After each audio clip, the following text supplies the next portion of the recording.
your journey of MUN, or your first MUN till date. How has your been? My journey with MUNs has actually been quite funny to start with. From your experience, how does participating MUN actually contribute to developing legal literacy? So I would say my experience with law and my love for the law is something which was shaped by the MUNs, because in those budding years, in the years that you start experiencing things, you realize that your life experiences would obviously shape how and what you think that you can take up as a profession. So I have no hesitation to say that yes, MUNs were something that brought me into law. Have you ever had to choose between a well-reasoned argument and a timely one? What did that reveal about your decision-making process? While there would be a certain bias towards a well-reasoned argument, I would also try to value it with something like time.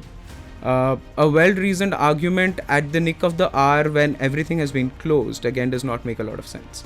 You cannot come up with something which is towards the end of the committee and expect the executive board, for that matter, to actually buy into your arguments when you have not proceeded with the arguments with regard to time.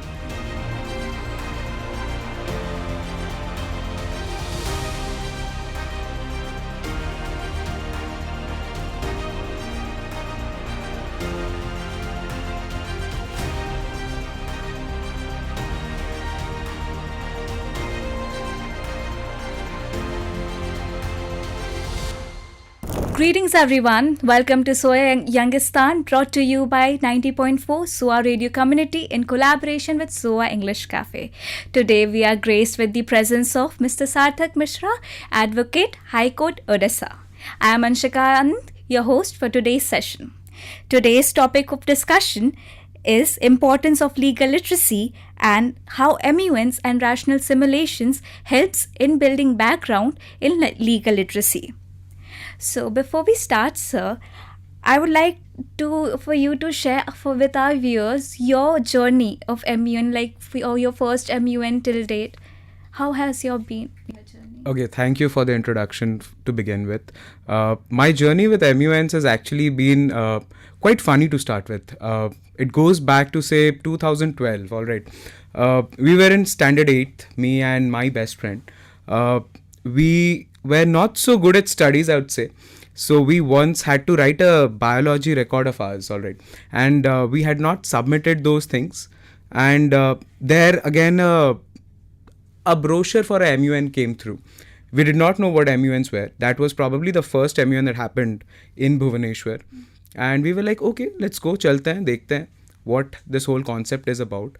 And the time first we went to a MUN, and it's been 14 years now, it has become a relationship which has been inseparable over the years. Yes, there have been times in which I've been to MUNs, I have taken a break from MUNs, but that love for the concept and the love for that fast-paced debate still arises today, and that is what keeps me going, and that is that has helped me immensely throughout my career as well. That was really inspiring to hear that and it's really funny, like you said. So moving on to our next question. MUN is often seen as public speaking, but it closely mirrors structured reasoning and decision making. From your experience, how does participating MUN actually contribute to developing legal literacy? Okay. So I'll just bring this up with, again, a life story of mine, because I like to tell stories. I'll tell you what, I come from a family of doctors. So when I started in 11th and 12th, we have a choice to take what course we want to. Obviously, I took science because, yes, there was no family pressure to do it. But again, there was this thing ki, yes, I'll go on with the family profession. Enrolled in a very reputed institute for NEET coaching. Completed 1 year of coaching there. And in between, I was doing MUNs. And suddenly at the end of the year, I realized that probably medical is not the profession for me. And therein, I suddenly decided to change streams, took up the CLAT exam, and then got into this whole concept of law. So I would say my experience with law and my love for the law is something which was shaped by the MUNs, because in those budding years, in the years that you start experiencing things, you realize that your life experiences would obviously shape how and what you think that you can take up as a profession. So I have no hesitation to say that yes, MUNs were something that brought me into law. And one concept that even my seniors in the High Court, when I practice, they obviously go forward with it. And they have also been very vocal about how MUNs and reasonable thinking, logic, and perception of things has actually helped me in my legal practice. So I would say both of those concepts are very closely related if we take it in the right spirit and use it as and when the legal reasoning part kicks in. Okay, sir. So, taking the discussion forward, when you are given an agenda, often involving international law, policies, and rights, how do you mentally structure such complex issues without oversimplifying those? Okay, so your approach to an agenda with regards to I'll just make a parallel, draw a parallel with regard to how we proceed in court and how we proceed with MUNs. Now, when you talk about a court procedure for that matter, you would obviously look into the facts, you would look into the law, and then decide your course of action. Now, when you come to something like a MUN, there are two aspects that I generally try and put forward in every committee that I go to. There is an aspect with regard to the technical part of it. There is an aspect with regard to the legal part of it. So you need to first break down what the facts and what the circumstances surrounding that agenda is, and then look into the legal provisions, look into the conventions, look into the treaties, differentiate what conventions are from treaties, what is binding, what is not binding, and then move forward with actually putting those legal procedures, putting those legal jargons, or putting those legal arguments in your factual simulation as well. If you just talk about law, in a courtroom or even in a MUN setup, it is not going to yield fruitful results. What you need to know is to have a clear balance between law as well as reasoning and your structural thinking. So that is what I believe is important. Okay, and within that process, do you rely on certain frameworks, almost like legal reasoning, or is your thinking more intuitive or shaped by experience? Again, one point of difference between, say, MUNs and a regular debate is that MUN is more like a marathon. So you cannot have one single mindset going into the 2 days or 3 days of conference. Sometimes you have to think out of the box. Sometimes you have to see how your experiences in life, see how experiences in other conferences, see how experiences in public speaking or debates or processes that you have been through would actually shape how you form your arguments. See, the legal part of it is, yes, one, very important. You do rely on frameworks. You do rely upon how these particular things are brought into context. Again, one thing that I especially focus on in these committees is the analysis of those particular legal things that you're quoting. Supposedly you quote something from, say, the UN Charter. If you give me just a quote from the UN Charter, that is not going to make a big difference with regard to the scoring. If you can actually analyze that particular aspect of the UN Charter, put it into your frameworks and your scenario that you are simulating there, then only it fetches results, and that is what I believe is important. In legal contexts, decisions often have to be made under time pressure. So how do you balance depth of analysis with speed during fast-paced debates? There are different aspects to a debate. Once is when you see a committee is going a little mundane. So there what happens is that you have enough time to think. You have time to react. And when you come to a committee that is a little more fast-paced, I'll say smaller committees. So what happens there is your legal decision making is to be coupled with how fast you can rationally think under pressure. So what happens, I'll again draw a parallel with regard to what happens in a courtroom and what happens in a committee. Supposedly the executive board is putting you questions which is actually putting you under the pump. That is very similar to what happens in courtrooms for us. Most of the times your level, the way in which you have formulated your arguments do not necessarily transpire to the way that the person who is judging you would want those arguments to be put forward. Your question there is whether you can adapt to those situations, make decisions within those span of time, and again, with regard to the law, it is obviously your client's interests, and with regard to MUNs, it is again your foreign policy. So you have to keep those things in mind and then formulate your decisions. So yes, in a fast-paced committee, your analysis, how well you know the law and how much you have read about the law, and your prospects that are being put forward to you is very important. So that is where your logical thinking kicks in. Okay, so I have taken mental notes for that. I would really make sure to include that in my next MUN. And a lot of global and legal issues don't have clear right or wrong answers. So how do you stay confident while arguing in such ambiguity? Right and wrong as a concept, both in law and both in practice, is obviously something which is very debatable. What is right to you may be wrong to me. So in the first year of law school, we are taught a case study which is called the Spelunkian's Explorers case study. So I'll give a little brief about as to how it functions. So there are some 6 or 8 men in a boat. They reach a deserted island, and what happens is that they have food supplies for say 4 days. And after they run out of those food supplies, they decide to have a dice game. Alright, so they roll 2 dices, and they were like, the one who rolls the least dice shall be killed by the others, and then the others will consume him so as to survive throughout those 4 days. Alright, so there what happens is one person, all of those people agree that yes, we'll roll the dice. One of those people who had earlier agreed to rolling the dice rolls the least, and then he says, I do not want to be killed. But the others go forward with the plan, kill him, and then eat him. So now your question is whether they were right or should they have been charged with manslaughter. So there your concept of morality comes in. Alright, so you being right or wrong about a situation is completely different from how you should perceive a MUN or you should perceive, say, a legal profession. Now, yes, at certain points of time, I have come across cases in which, yes, I would say that morally I should not have argued the way that I did. But what I did was in the best interest of my client. Say you have a very strong opinion pro-US or pro-Russia. You're given a different portfolio. Your right will now be something which is right for Russia.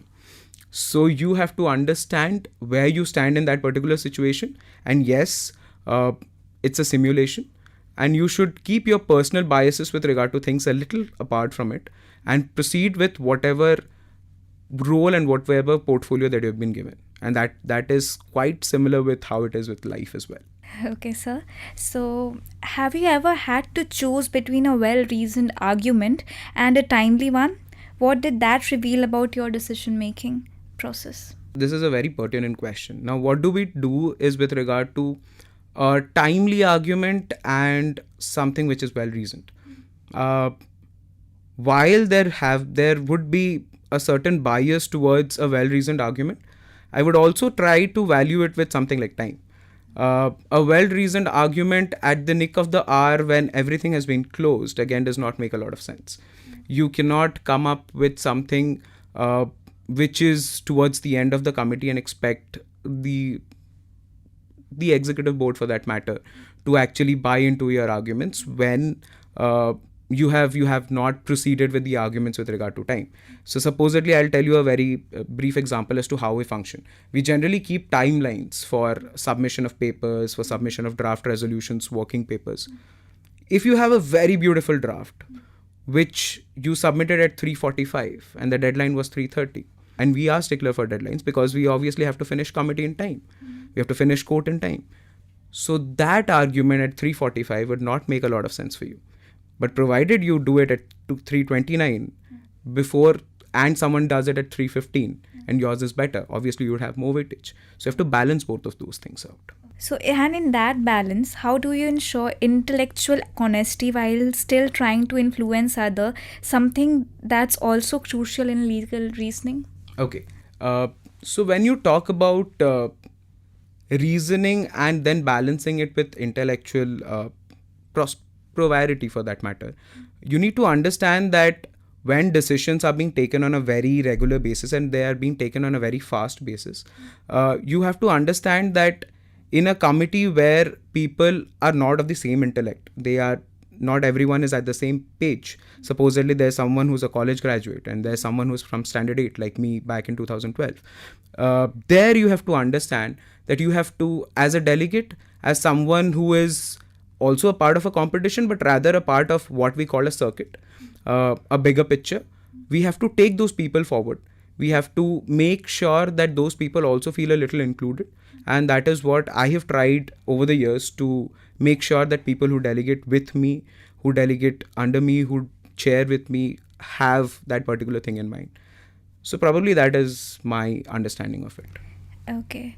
So that brings me to persuasion. In a committee, what tends to have more impact, a logically sound argument or ones that presented more effectively? So there, your presentation and your logic. Okay, I am probably being too diplomatic here, but yes, I'll just push it forward that if you make a very emphatic argument and it has no basis whatsoever, it is obviously going to sound good for the delegates. Probably they'll give you a few taps. But then again, how does it transpire into the mark sheet? Not very much. So your emphasis on the way you present is also important, while you understanding your logics with regard to the argument and how well you have structured that argument is also very important. Yes, you may have like a lot of emphasis on your voice modulation, the way your hands move, the way you present. But then again, when you do not have substance, the way of presentation again boils down a little. So I would say be well prepared, be well structured, and then know how to present. And that obviously comes with experience. Now, do you go even deeper, anticipating how others will respond and how those responses might evolve? Yes, definitely. When you look forward to a committee, when you go to a committee, there are certain, like I'll tell you an example of as to how I prepared. So I was probably Russia in a Ukraine crisis kind of a situation. So one of my research PDFs was just Russia's defenses. So that is how I anticipated whatever questions would be put forward by delegates across the committee. Now, what used to happen, say back in 2012 or back in 2014, is that we did not have this concept of internet and AI in committee. All right. So this is something which has evolved right now. In AI, you put something like, this is the country who accuses me of this. What is the solution to it? You get it in seconds. Before, what we used to do is we used to jot down all those defenses in a piece of paper or take a printout and come to the committee. And that is where our anticipation skills with regard to what will come up in committee was a little more important. And right now, I also believe that sometimes we also ban internet usage in the committee. You need to anticipate as to what the action of the next person is going to be, and what are the similar questions that might come up. Yes, you cannot be true for 100% of time. You cannot anticipate everything and anything that's going on. But if you have good research and good reasoning, probably you'll guess 80% of it. So in group discussions, especially unmoderated caucuses, how do you maintain independent critical thinking while still collaborating effectively? Okay, that is where the art of persuasion comes into play.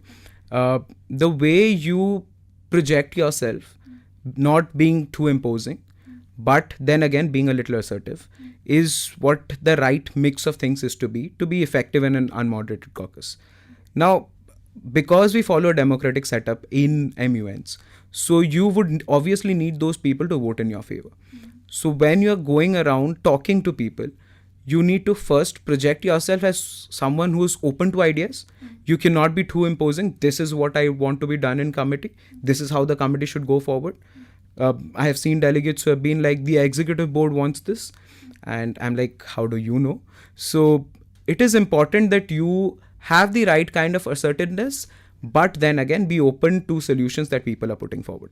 So that is how you take the committee forward. So have there ever been moments where you disagreed with your group because the reasoning didn't hold up? And how did you handle that situation? N number of times. If I actually tried and made a sheet of all those, probably this podcast would obviously fall short. So there have been situations where you would not agree with certain solutions. There has to be, because there is like 30 perspectives to a single agenda that we are discussing. Your research and your analysis on that point would be very different from my research and my analysis, provided both of those are not brought from AI.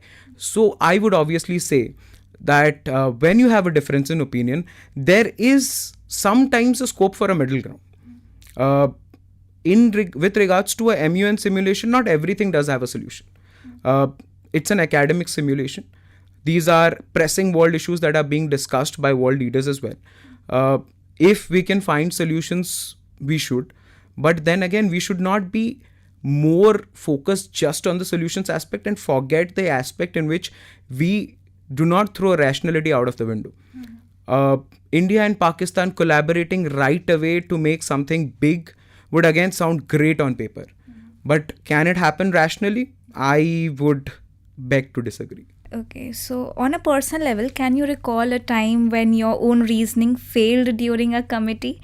And what did that teach you about thinking more critically? Yes, a number of times. I have said this across the circuit, like something which has been very prevalent. I had probably a row of 9 high coms, like the second most valuable award in a committee. And probably 6 times of those, I believed I should have won the best delegate. But that does not shape the way in which I think or perceive my preparation. Yes, your reasoning might be wrong sometimes. There was one peculiar situation in which it was not with regards to exactly reasoning, but with regards to giving an acronym. This is something which happened way back in probably 2016. All right. So we had researched, we had everything on the paper.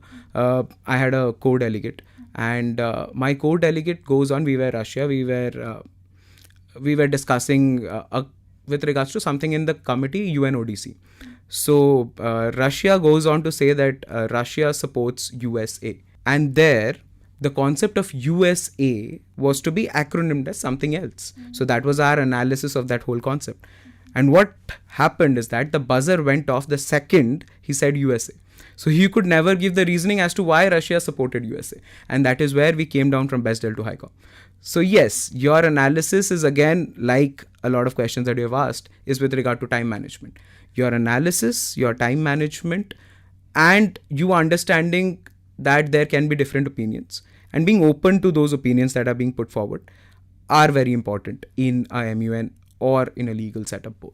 Okay, so legal thinking often involves identifying biases. Okay, so do you notice patterns like groupthink or confirmation bias in committees, and how do you navigate them? Yes, confirmation biases with regard to people that have been there as a part of the committee is with regard to, again, delegations. If you see a MUN setup, there are probably delegates who belong to the same college.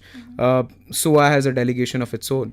I've seen them perform across committees. Now, what happens is that certain people who are a part of a delegation in one committee often are biased towards them. Even if they are on the completely different side of a block, they would go on to support their own delegation blindly. That is one kind of bias that happens in committee. The other kind of bias is towards experienced delegates. Now, I say this out of personal experience. Supposedly, you are someone who is known in committee. There'll be a lot of people who would want to work with you. And that is where your own identity as a delegate in the committee loses its value. Only because someone is probably a little more experienced or someone who is a part of your delegation is out there does not mean you necessarily need to support him or her. What you need to do is you need to find whether your ideas align, whether your foreign policies align, and whether your interest in that particular agenda and reaching a solution align. So that is where those biases need to be cut off. Okay. So, and when you're surrounded by strong, persuasive delegates, how do you ensure your thinking remains independent and not easily influenced? It is, the whole thing is about being calm. Yes, it's a fast-paced committee. Yes, it's a competition after all. There'll be bombardment of ideas from all sides. You would any day find better delegates than you in committee. You should not ever go into the committee thinking that, yes, I am the one who's going to take the best delegate. Like a lot of scriptures have obviously said, you just focus on your processes. The results would come in their way. When you feel a strong delegate is there in the committee who's making valid points, your role there is to understand what those points are lacking, how you can build upon those points, and how my analysis and my understanding of the committee is something that can be projected better with regard to those points. Hearing is a very important thing in a committee. Your research, whatever you do day one in the committee, is probably 20% of what goes in. 40% is what you hear on day one. 10% is when you go back home and research, and the rest 50% is what you execute. So that is how your whole thinking and understanding of the particular concept should go. You should not ever be discouraged by the fact that someone is performing well. I'll give you a very personal example in this regard. There was a delegate in the committee who was brilliant on day one, and I was like, how do I even reach anywhere close to this particular person? There is a very important concept, like I distinguish MUNs from debates, is with regard to consistency. MUNs is not a one-day affair. MUN is not a one-speech affair. Your first speech may be as good as probably something that is given in the UN itself. But then again, can you carry it forward for the next 3 days? You being consistent would obviously mean that the other person would come under the pump. And that is how you probably get those awards in committee, by being consistent and by being focused on whatever you want to push forward. Okay, and to close on that thought, if MUN didn't offer awards or recognition, do you think students would still value it as a tool for developing legal literacy and critical thinking? That is a very pertinent question, ma'am. When we see, yes, humans have a tendency to be biased towards recognition. You would obviously like to be said that you did a very nice podcast. I would obviously like to be said that I did a very good podcast. So that it is basic human tendency to actually want recognition. And that is why probably the concept of recognition in everything that we have for something that we call a competition came into picture. But I would say that there are two facets to it. One is where people go to MUNs just for awards. Just for silverware, just for the cash, just for recognition, bragging rights, all of these things. There is another facet of people who go to MUNs to learn, to understand how things go forward. And that is something that I've seen more with delegates who are in school, who are just starting out. For them, it's a very fun experience, knowing a little bit, learning things, and probably that inner child in you dies once these recognitions come into picture. Now, I would be a hypocrite if I said that I would want awards to go out of MUNs. No, it's a competition in the end. There is someone who should win, and there are awards that need to be given. And that is very important to motivate people going forward to the concept. But then again, you should not let your inner child of learning come across. Now, I have seen a very, very experienced delegate once come up in committee and say that I have learned whatever there is from the concept of MUNs, and there is nothing more in it for me to learn. I'm just here for the awards. And that is where probably the concept of having an academic simulation dies down. You need to understand that the skills, the thinking that you take forward is more important than the silverware, which probably would get rusted and lost somewhere 20 years down the line. But your experience and skills that you have taken forward would obviously last a lifetime. One last question, it's a personal one. Like when you said you have started MUN since you were in Standard 8, so which was the committee you started with?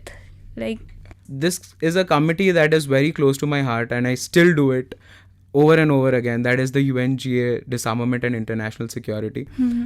That is one committee which I find a lot of pride in. I find my ideas, international law, and a lot of things aligned. It is about missiles, guns, and everything in between. So that is a committee that I prefer, and that is the committee I started with and still do till this date. Thank you so much, sir. This was really wonderful. Thank you so much for your time and efforts. Our viewers really would appreciate your knowledge, and thank you to our viewers as well. Stay tuned for more such wonderful sessions. Thank you so much for having me. It was a pleasure interacting with you. Thank you so much, sir. ଆପଣ ଶୁଣୁଛନ୍ତି 90.4 SOA Radio।